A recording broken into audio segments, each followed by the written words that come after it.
Suasana duka, haru, dan bahagia dirasakan Ayanda dan adik almarhum Romi Yudhistira saat menghadiri dan mewakili almarhum menerima pemindahan kuncir, menerima isja dan cindera mata dari Rektor Universitas Sriwijaya Profesor Anis pada Rabu 23 Agustus 2023 di Gedung Unsri Indralaya. Riyadi datang bersama sang adik almarhum Romi bernama Wahyu Prasetya. Ayanda dan adik Wahyu Prasetya naik ke atas podium saat anak almarhum dipanggil.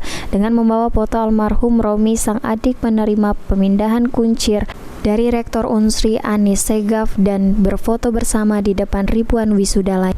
Bahkan para wisudawan dan wisudawati memberikan support untuk tepuk tangan saat nama almarhum dibacakan.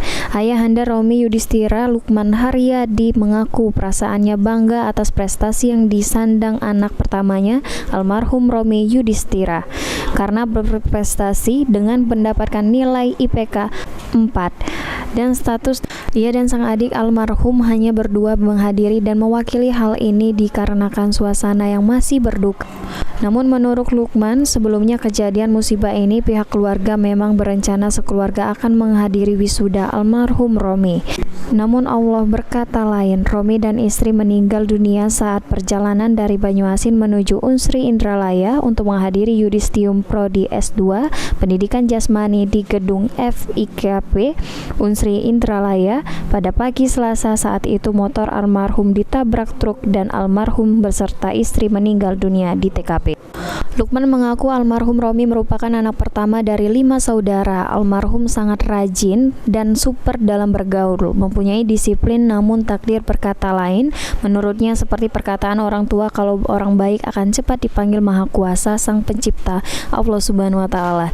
Penghargaan dan ijazah S2 yang dibawa Lukman ini akan didedikasikan kepada adik-adik dan anak almarhum Romi Yudhistira. Ada sedih, ada haru, ada bangga karena anak kami ternyata nilainya cukup bagus dengan ujian yang sempurna 4,00. Itulah kehendak Yang Maha Kuasa, berkali berkata lain. Kami ya terima dengan tawakal lah. Inti kami bangga dengan anak kami, ternyata dia bisa kami bangga. Kemudian ini jadi kenangan untuk anak-anaknya ke depan. Jadi kan satu anak, Pak. Jadi anak yang kami yang meninggal ini punya putra, itu baru berumur 2,8 tahun.